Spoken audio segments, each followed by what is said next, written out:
another movie that I believe is out today. He's going to let us know. Michael B. CHAIT is here. He is joining us on the show. Michael, hey, and Michael's got a really good background.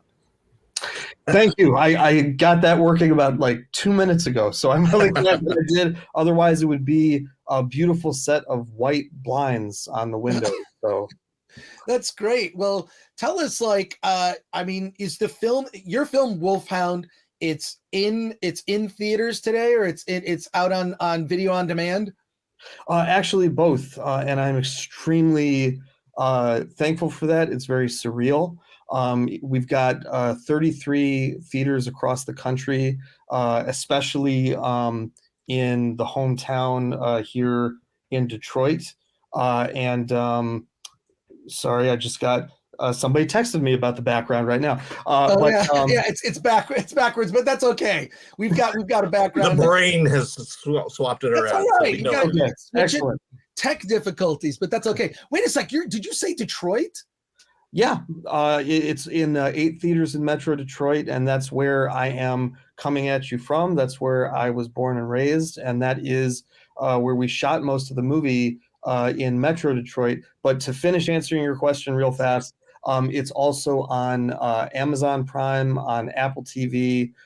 Those are the 2 biggest streamers. It's on a bunch of other ones as well. So that means everyone has no excuse not to see the movie today because you can see it anywhere. Like honestly, we started shooting this in 2018. Never in my wildest dreams, as one of the biggest original Top Gun fans and Tony Scott fans on the planet, if you had told me 10 years ago, hey, your first movie is going to be coming out a week after Top Gun 2, I would not have believed it for $1 million. Well, congratulations on that. And also, I'm a Detroit guy myself. I was born and raised in the Detroit area, Royal Oak in particular. Yeah, right off Woodward Avenue, man. Like that. So you know what I'm talking about. Detroit is what I love about Detroit, and anyone I've met from Detroit, and I know you already know this, people from Michigan and Detroit have a very highly tuned bullshit detector. So yes. Being in the entertainment industry, that helps a lot. You know what people who are going to follow through and people who keep their promises, and you know people who are full of crap, right? And your film, I really feel like it's perfect timing in the sense like it's a World War II story. It's action. It's being released by Lionsgate, so you know you've got some backup there to help on the release. But how does that feel? And on the heels of Top Gun Maverick, I actually think is a good thing because people have a thirst. I really feel like, and we talk about this all the time on the Film Threat. On the Film Threat podcast here is like, we want a thirst to just give us old school good storytelling. That's all people want. So is that how you approach this? Is like, I'm going to tell a story that's just going to have that people can just get involved in, like a classic Hollywood movie we don't see as much anymore. Well, it's interesting you say that because the exact goal from the beginning was to try to do something that I personally had not seen before, which was blending like the real classic like World War II films from the 30s, the 40s, some from the 50s that had that like golden age feel, almost like not an Innocence, but like, not the kind of, intensity of Saving Private Ryan or Hacksaw Ridge or something, but blending that with what I grew up on and what made me want to become a filmmaker, 80s and 90s action movies, and like the heightened, larger than life cinematic world that like a lot of Schwarzenegger and Stallone movies live in. And my favorite directors, James Cameron, John Woo, Ridley, Tony Scott, Michael Bay, Sam Raimi, Russell Mulcahy, John McTiernan. I could go on, but it's like that same kind of just super special movie world instead of being so accurate that everything is just like gray and depressing, and it's like so gritty, it's grittier than gritty, it's so real, and like there's no way we could compete with something that's like $100-200 million budget that can show the scale of World War II in that kind of realism. So we went the other direction, kind of leaned in to more like, what's the kind of movie we want to see? What's the kind of fun Indiana Jones adventure type of thing crossed with Top Gun, but also like, you know, and as a Jewish man myself, the weight of World War II and like never letting that slip away. And like there's certain scenes in the movie that are there specifically to remind you, you know, don't forget this stuff. You know, this really did happen. Our movie's historical fiction based on truth, but the evil that's there, it's still in the world. And it's one of those like, you know, don't forget about this. Don't let it repeat itself. I think I answered your question. Hopefully, I can be verbose, but the short version is my writing partner Tim Ritchie. We love World War II. He found the KG 200 story of the Luftwaffe squadron that actually tried to do this and capture American planes, fly them back into combat. They didn't succeed, but our movie's like, what if they got that close? Well, I need to let you know you're getting a lot of love in the chat right now. So there's over 100. There's over 100 people watching. We got questions for you coming from our chat. And I'm sorry I didn't get a chance to introduce myself. I don't know if you saw. I'm Chris Gore. It's my colleague Alan Ng. We are Film Threat, and we're just happy you're taking time out of your Friday morning. Well, it's later for you in Michigan to talk to us. So quick reminder from Goober to we're also about slapping that like button. So slap the like button so more people will discover this video. And Solomon Thornton says, greetings, Sir Michael. So Greetings. Dempsey has a question for you. What was it like doing a film about A-10s? I have always loved those, being from an aviation town with a giant Air Force museum.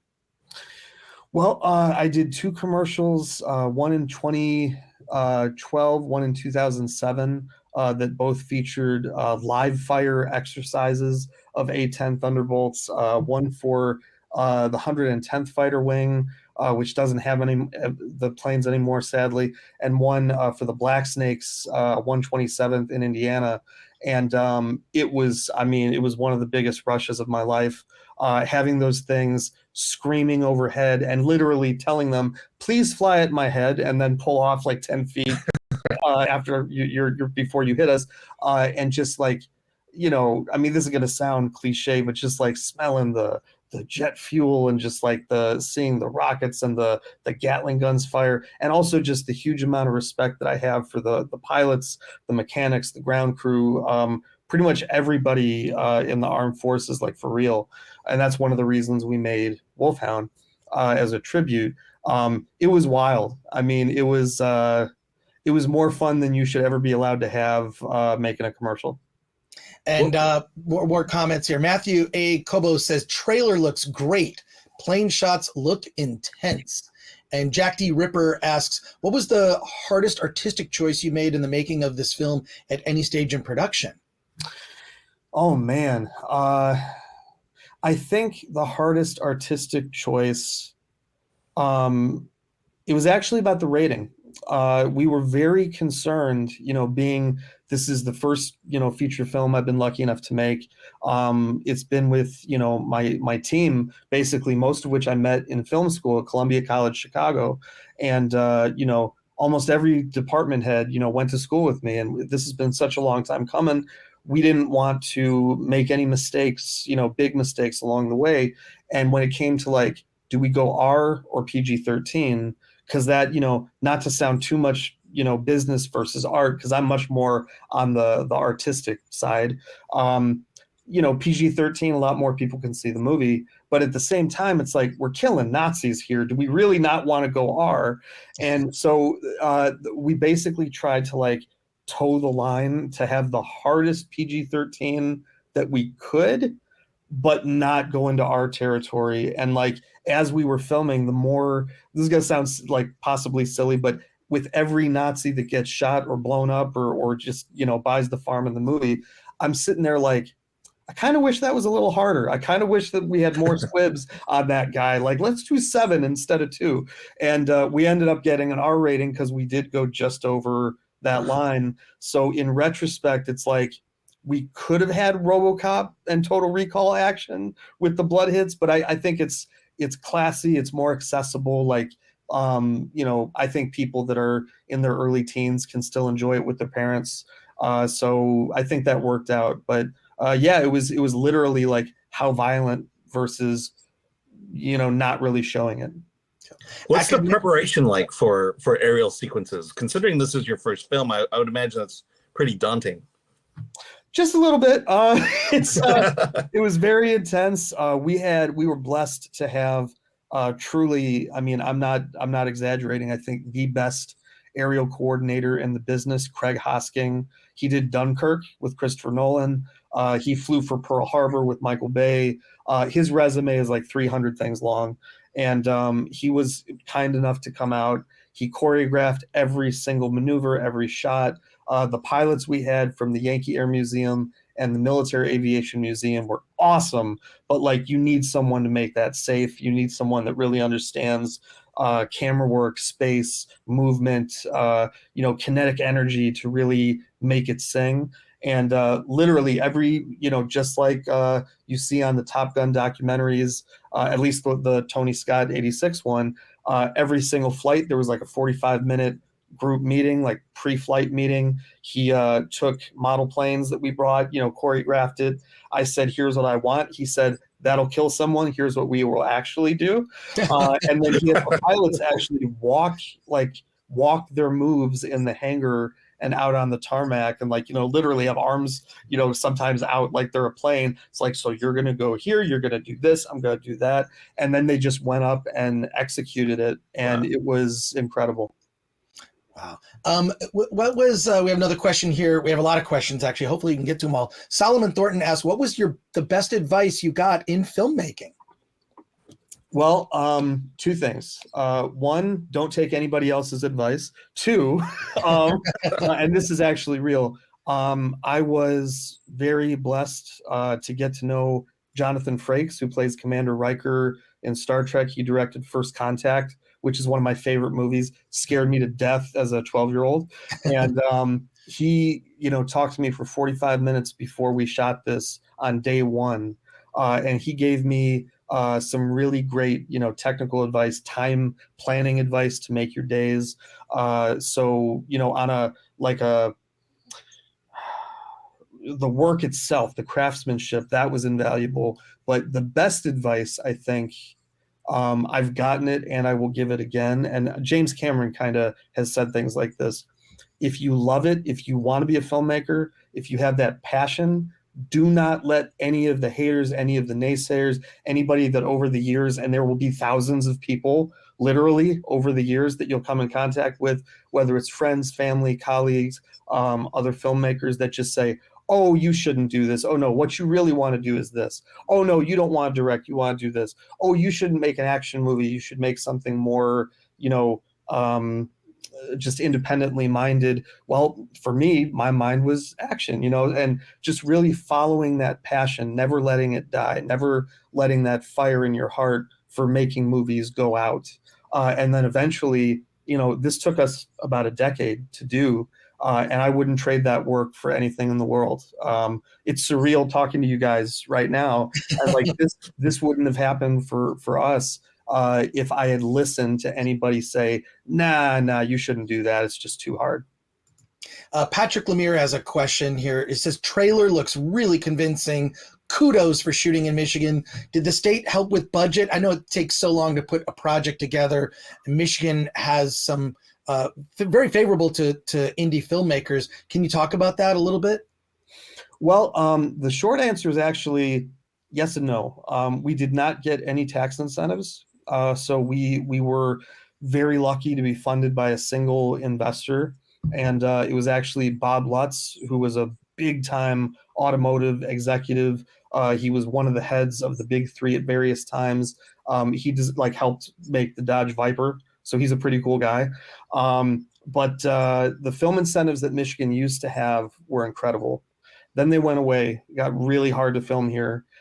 They're coming back, though, hopefully. And there's a group of people that I'm friends with that are actively working with the government to try and get them back.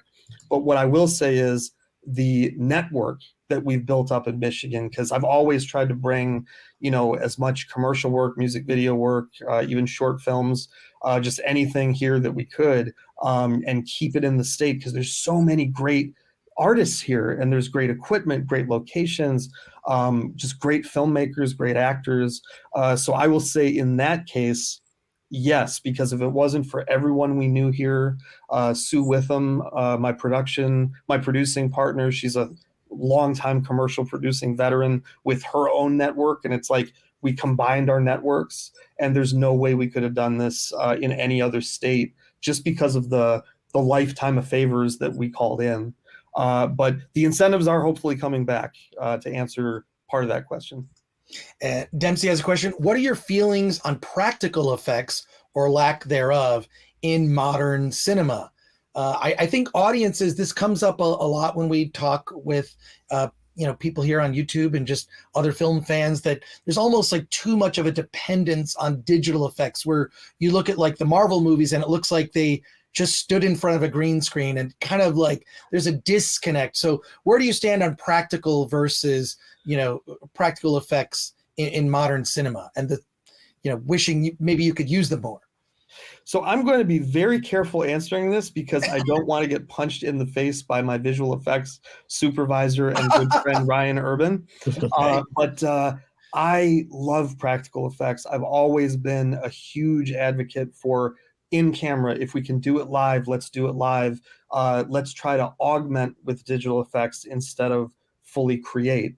And in my opinion, and this might piss some people off, especially aerial movies, like aside from Dunkirk, Top Gun, Pearl Harbor, Battle of Britain, from 1968, most aerial action movies, most war movies, it looks like a cartoon. It looks like a PlayStation cutscene, and I'm not going to name any specific movies, but it pains me because it's like, oh my God, you've got $100 million, you got $50 million, and we had a shoestring, and it's like, why aren't you using the real aircraft, or use real cars, flip real cars and trucks over, do it for real? And, I grew up loving like Terminator 2, True Lies, Face Off, like all the classics from the 80s and 90s where there was CG, but it was kept to a minimum. And it was either scale models or just the real deal. And I'm very proud to say in our movie, there's over 400 visual effects shots. And I don't think that you are aware that you're watching more than 50 of them, because it's like organic and like almost invisible effects, either to paint out, safety harnesses on stuntmen or blend in squib patches better to uniforms. The scale models, in all fairness, they needed some touching up, and like the visual effects artists made them look almost real when they blew up and augmented a lot of explosions and everything. But if it's safe, if it's not going to risk someone's life or limb, I'm always for do it in camera, do it practical. It's going to be more exciting. It'll be more of an event, more emotional, more engaging to watch. And as long as you have the right people, like we had an awesome stunt team. Ely Barta, our stunt coordinator, he's worked with Michael Bay, with Marvel, with DC. He routinely said no, and I said, okay, what's the closest you can do where we won't kill somebody? Just like the aerials, he said, well, we can do this. I'm like, great, do it. We'll make it look really odd. And so I'm a big time advocate for let's keep it in camera as much as we can, but listen to your visual effects supervisor. If he says, no, trust me, we can do this, it'll look better, it's going to look amazing, it'll be safer, trust them. If they're awesome, like ours thankfully is, and let them go to town, and they can elevate, VFX can elevate a movie, but it shouldn't be the whole movie. Daniel has a question for $5. Thank you for your super chat. I was friends with a B-17 navigator who would have ate your movie up. He never lost his love for those planes. Good on you for making this. So a nice comment here from Daniel. And CD Stein 69 says, seems like Michael is starting to do for action movies to what Sam Raimi did for horror in Michigan. Network. There you go. And then another question here from Akanika. What was it like working with John Turk? Oh my God. Okay. So very short, well, it's a long story, but very, very short. He came into an audition for one of my student films at Columbia College in Chicago in 2005, and I didn't know who he was. And it's like, I had no idea Sub-Zero from Mortal Kombat is right in front of me. And I would like played his character as a kid. And my writing partner, Tim, was there helping me with casting. And I was like, why are you freaking out a little bit? It's like he was acting like really antsy. And as soon as John left the room, he's like, that was freaking Sub-Zero. Oh my God. I was like, what? And so we became very good friends with John. He's a family friend of mine and my parents. And he's one of the nicest guys in the world. So, I mean, we've worked together countless times. And for his character in this film, he has probably the most dramatic, well, no, I mean, James Maslow, to be fair, has some equally dramatic scenes, but in terms of like the very evil, kind of like the more, we called it the Schindler's List scene, to really remind the audience who and what the Nazis were and are. He had to shoulder that. And I don't know if you guys saw the film yet, but it's an interrogation scene, and it's almost a monologue. And what he did with his acting chops, it blew everybody away to the point where the focus puller forgot to focus the camera at one point, and he kind of like leaned in and his eyes went soft. I was like, dude, what happened in the shot? He's like, I got so into the scene, I forgot we were filming. And like John, I think like personally, he's always cool. He's always been great in whatever he does.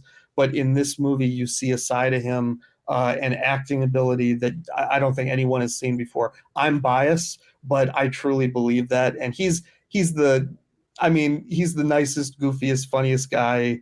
It's a joy to work with him. And he's again, a very close friend.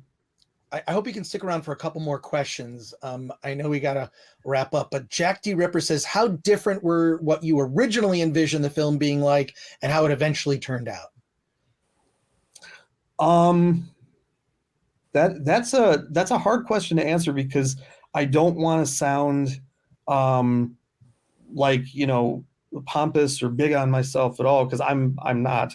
But it actually came out very close. Like what we intended to do, we were very lucky enough to do. And I think as we made the movie, the one thing that we like zeroed in on and locked in on more was the tone, the very specific, like, you know, fun action adventure movie, but never losing the weight of World War II and what it means. And I think, you know, that became clear. But in terms of the overall, we actually were pretty close. The only thing that I wish we could have done was bigger stunts, more explosions, even more action. And there was a review that, a very kind review that came out earlier this week that said we basically threw in the kitchen sink. I would have liked to throw in a second kitchen sink. That's me. But no, I'm just blessed, thrilled, and thankful at how the movie came out. Another question here. Flaccid Phoenix asks, what shot was the most fun to shoot? The most fun to shoot. Okay. It's a tie. One is our director of photography, Wes Gathright. He makes a cameo in the movie as a scared Nazi soldier running away from battle, and John Turk's character shoots in the back. He crumbles. There was big ass squib on him, and John goes coward, and then he ducks from gunfire. So it's a joke. And I've been waiting to shoot Wes Gathright, my DP, for about 20 years.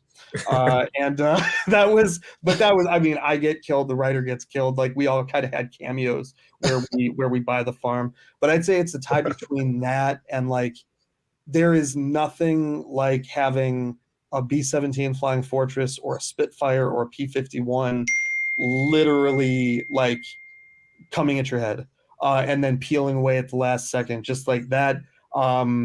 We did it safely, you know, no FAA violations. But man, I mean, that's like the kind of stuff you can only get away with making a movie. And I will forever both treasure those shots and never be able to get that moment out of my memory. So. Well, congratulations on the film. I want to remind people it's in theaters. You can see it. Last question here for you from Zach's.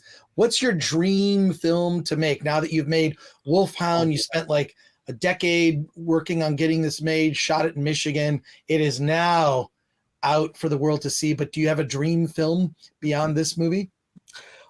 Anything with Star Wars or Star Trek in the title, please give me a call. I'll be there tomorrow. Well, I think they could use some help, to be honest. Yeah. I'm not like, I like the old school Star Wars. I don't necessarily like the direction that they're going now. Like, this is a topic that comes up. I think a lot of fans want Star Wars to get back to its roots. So I'd love to see you do it. The original trilogy, I mean, you literally cannot get better than that, just movie-wise. And I noticed the R2-D2 that's right next to it.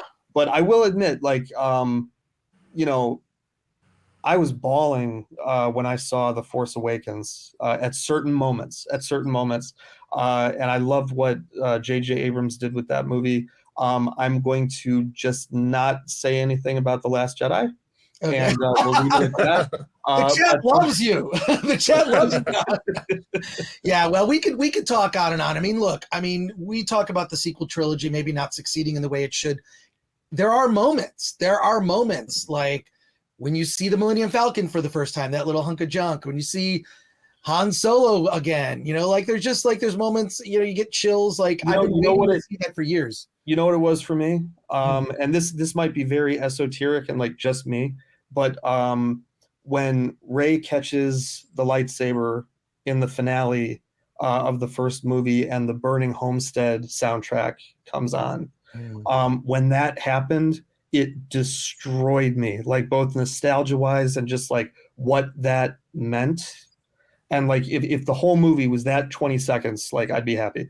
Like it just that I cried my eyes out when that happened. And I don't know, maybe it's just like a very specific, like maybe it was the music, maybe it was the exact timing, but just like for me, that was like that's like my favorite moment probably in the entire sequel trilogy. Well, Michael, thank you for joining us on the Film Threat podcast today. Wolfhound is out. You can see it. Thank you for spending time with us. This was great. And congrats on the film. And come back when you make your Star Wars movie. You need to come back here and talk to the fans. You need to talk to us. No, absolutely, man. I look forward to it, hopefully. And whatever movie number 2 is, I'd be glad to come back. And thank you for having me. This was a lot of fun. Great. Take care, Michael. Have a great day. Great weekend. I know you're going to. You too, guys. Thanks. Awesome.